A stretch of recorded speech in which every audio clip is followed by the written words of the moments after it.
लेकिन मणिपुर पर चर्चा नहीं है। अभी कल जिन लोगों की बात हुई है उस पर चर्चा है। मणिपुर पर चर्चा कर चुकी हूं और आपको लगेगा कि मणिपुर का नाम लेकर आप यहाँ पर किसी को एम्बैरेस करेंगे तो फिर आपकी बुद्धि पर तरस आता है। साधना भारती जी, आप उस पर भाजपा का आरोप लगा लीजिए, आप उस पर किसी का भी आरोप लगा लीजिए, सच से मुंह नहीं मोड़ा जा सकता है। शर्म आपको आनी चाहिए मिस साधना भारती। राहुल गांधी जब कर्नाटक के आते हैं 13,000 पुलिस में से 5,000 पुलिसकर्मी उनके लिए लग जाते हैं, वहां तो कोई भगदड़ नहीं होती। प्रियंका वाड्रा हमें बताएगी महिला सम्मान, शर्म आनी चाहिए आपको।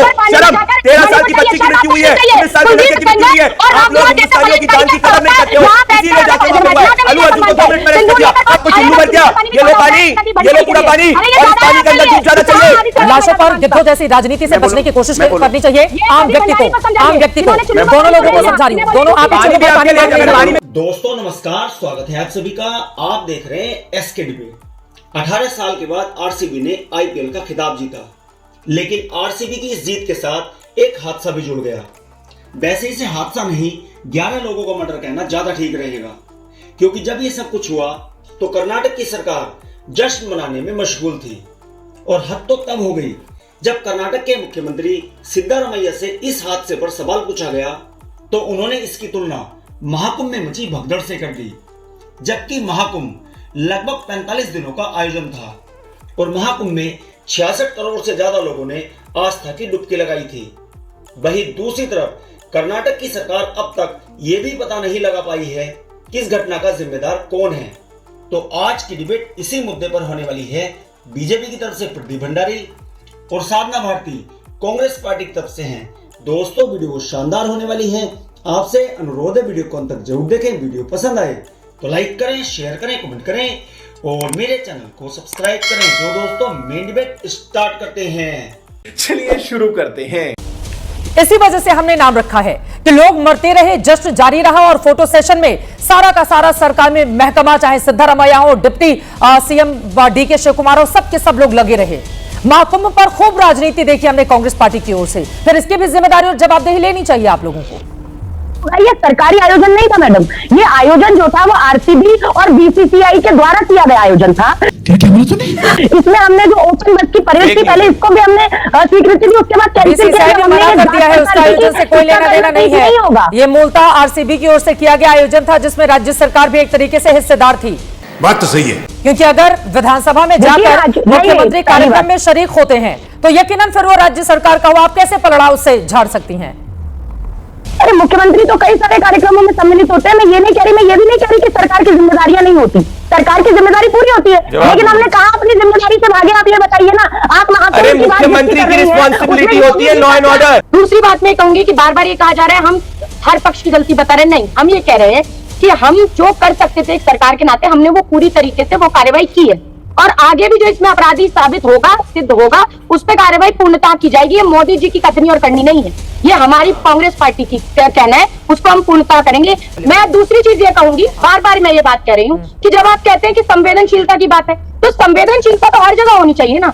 मैं ये प्रदीप जी बात कर रहे हैं, अभी आप मुझे बताइए दतिया के अंदर रतनगढ़ में मंदिर है, वहां 115 लोग मारे गए थे, नवरात्रि में बहुत बड़ा मेला लगा था, तो उस समय आपने क्या कार्रवाई की थी? हम भी चिल्लाते रहे, बहुत हमने चीखना चिल्लाना किया, तब आपकी सरकार थी, तब आप बिल्कुल शून्य पे चले गए थे, तब आपकी संवेदनशीलता कहाँ गई थी? तब आप क्यों नहीं ऐसे चिल्ला रहे थे जैसे आज चिल्ला रहे हैं? तो आपकी कथनी और करनी में जो दोहरा चरित्र दिखता है वो दिखाना बंद कीजिए। हम ये कह रहे हैं जो हुआ है वो गलत हुआ है, वो नहीं होना चाहिए था, लेकिन जो हुआ है उसका राजनीतिकरण नहीं होना चाहिए। अगर भाजपा इस तरह राजनीतिकरण कर रही है तब हम सवाल करते हैं कि मणिपुर में जब नंगी औरतें घुमाई गई तब ये प्रदीप भंडारी को शर्म आई थी कि नहीं आई थी? और चुल्लू पर पानी लेकर कब जा रहे हैं मणिपुर, ये भी यहाँ बताने की कोशिश करें, ये बताने की कोशिश करें। जब रतनगढ़ में हुआ तभी में शर्म आई थी कि नहीं आई थी, ये भी बताने की कोशिश करें। और हमें बोलने से पहले चुल्लू पर पानी लेकर बैठ जाइए, उसके बाद बात कीजिए, क्योंकि संवेदनहीनता की पराकाष्ठा कोरोना में भी हमने देखी थी, जब दीदी और दीदी कर रहे थे प्रधानमंत्री जी और दिल्ली आकर कहते थे 2 गज दूरी और मास्क क्या जरूरी,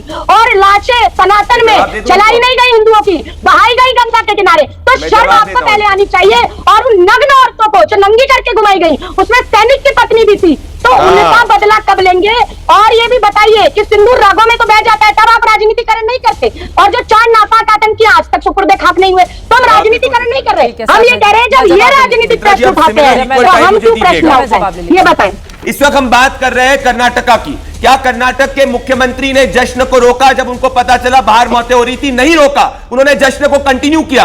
कर्नाटक के सिद्धरामैया कह रहे हैं कि ऐसी घटनाएं होती रहती है, मतलब उनको कोई बात से फर्क नहीं पड़ रहा कि 11 लोगों की मृत्यु हो गई। तीसरी बात, इन्होंने अभी तक एफआईआर क्यों नहीं दाखिल करी है, अननेचुरल डेथ की रिपोर्ट क्यों दाखिल करी है? चौथी बात, इनके खुद की पुलिस कह रही थी कि इतना बड़ा इवेंट मत करो क्योंकि एकदम से हादसा एकदम से नहीं हुआ है, जून 3 को ही पता चल गया था कि इतने ज्यादा लोग आ सकते हैं। कर्नाटक की पुलिस ने कहा कि मत करो, हम नहीं हैंडल कर सकते, फिर भी क्यों कर्नाटक के मुख्यमंत्री करते गए? और क्या पहली बात है, राहुल गांधी जब कर्नाटका के आते हैं 13,000 पुलिस में से 5,000 पुलिसकर्मी उनके लिए लग जाते हैं, वहां तो कोई भगदड़ नहीं होती। प्रियंका वाड्रा हमें बताएगी महिला सम्मान, शर्म आनी चाहिए आपको, शर्म। 13 साल की बच्ची की मृत्यु हुई है, 19 साल के लड़के की मृत्यु हुई है, आप लोग हिंदुस्तानियों की जान की कदर नहीं करते हो, इसीलिए जाके वहां पे हुआ है। अल्लू अर्जुन को 2 मिनट में अरेस्ट कर दिया, कब अपने मुख्यमंत्री से इस्तीफा दिलवा रहे हो? कब अरेस्ट कर रही हो मैडम? कब डेप्यूटी चीफ मिनिस्टर को अरेस्ट कर रहे हो? नहीं कर पाओगे ना, क्योंकि आपको पता है वीवीआईपी का बेटा नहीं था, वीवीआईपी के लिए तो स्पेशल सिक्योरिटी थी। सब कुछ उल्लू भर क्या? ये लो पानी, ये लो पूरा पानी, और इस पानी के अंदर डूब जाना चाहिए। गजब बेइज्जती है। आप लोगों को शर्म आनी चाहिए। इनोसेंट सिविलियंस की मृत्यु हो जाती है और यहाँ पे राजनीति मेरे साथ करते हो। हमने महाकुंभ के अंदर तुरंत कार्रवाई करी, आपकी एम्बुलेंस पहुंची ना, एफआईआर हुआ, जश्न मनाते गए, दूसरा जश्न मनाया, फिर जाके लोगों से मिला, पीड़ितों को मिले। ये कोई भगदड़ नहीं है चित्रा जी, ये स्टेट स्पॉन्सर्ड किलिंग है। सिद्धरामैया और डीके शिव कुमार की सरकार स्पॉन्सर्ड किलिंग है। और ये अल्लू अर्जुन को 2 मिनट में लोग ने एफआईआर करी, क्यों नहीं अभी तक एफआईआर हुई है? एफआईआर ही नहीं हुई है। अपनी अपनी बारी में अपनी बात। अरे आपके परिवार वाले नहीं गए, इसलिए यहाँ पे बैठ के एसी रूम में बातें कर रही हो। जान गई है, जरा उनके परिवार के बारे में आप खुद के सोचें। परिवार वाले नहीं गए, इस तरह की बातें हो रही, ये बिल्कुल तरीका गलत है, ऐसा नहीं हो सकता है। लाशों पर गिद्धों जैसी राजनीति में नहीं होने दूंगी। अपने एक second, Sadhana ji please, Sadhana ji please, लाशों पर गिद्धों जैसी राजनीति से बचने की कोशिश करनी चाहिए। आम व्यक्ति को, आम व्यक्ति को, दोनों लोगों को समझा रही हूँ, दोनों आप पानी में बोलिए बोलिए बोलिए। मैं पहले तो सबसे पहले कहूंगी जो संवेदनहीनता की बात जो चिल्ला कर प्रदीप जी कर रहे हैं, तो ये संवेदनहीनता तो मणिपुर में भी दिखाई गई। संवेदनहीनता उस समय कहा गई थी जब महाकुंभ में लोग मर। अरे अभी कल ही 11 लोग मरे हैं, कम से कम उनकी चिता की अग्नि को शांत हो जाने दें, तब इतिहास को हम लेकर आएंगे। मणिपुर पे हमने खूब डिबेट की है, ऑपरेशन सिंदूर की राजनीति पे, महाकुंभ के भगदड़ पे हमने खूब डिबेट की है, खूब डिबेट की है।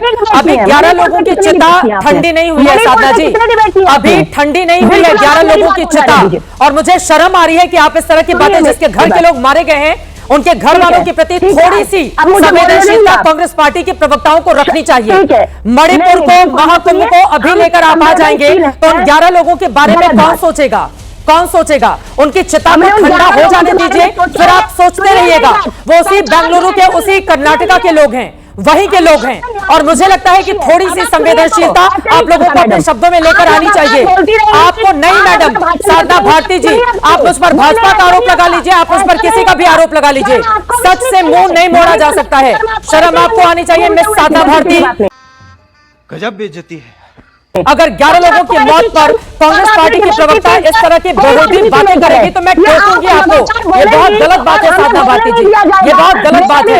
मैं आपसे क्या कह रही हूँ, 11 लोगों की चिता ठंडी हो जाने दीजिए। पूरे देश को पता है कि जांच में क्या निकलने वाला है, पूरा देश आपसे उम्मीद भी नहीं कर रहा है, पूरा देश उम्मीद भी नहीं कर रहा है। लेकिन कम से कम जिस घटना को अभी 24 घंटे ही मुश्किल से बीते हैं, उस पर थोड़ी सी संवेदनशीलता होनी चाहिए। और अगर नहीं होती है तो फिर शर्म है ऐसे लोगों को। ठीक है, जरा सोचिए, जिसके घर के लोग मारे गए होंगे उसके घर में इस समय मातम पसरा होगा। नहीं ऐसा नहीं चलता चित्रा त्रिपाठी जी। बोलिए बोलिए मिस साधना भारती, बोलिए, बोलने के लिए ही बुलाया है। मुझे बोलने दीजिए। हाँ, लेकिन मणिपुर पर चर्चा नहीं है। अभी कल जिन लोगों की मौत हुई है उस पर चर्चा है, मणिपुर पर चर्चा कर चुकी हूँ। और आपको लगेगा कि मणिपुर का नाम लेकर आप यहाँ पर किसी को एम्बैरेस करेंगे तो फिर आपकी बुद्धि पर तरस आता है। नहीं ऐसा नहीं। चित्रा जी, ये स्टेट स्पॉन्सर्ड किलिंग है। अगर इनको संवेदना होती तो ये जश्न को, जब इनको पता होता 11 लोगों की मृत्यु होती है, जश्न को रोकते। चित्रा जी, आग लगी बस्ती में, कर्नाटक की कांग्रेस सरकार मस्ती में है।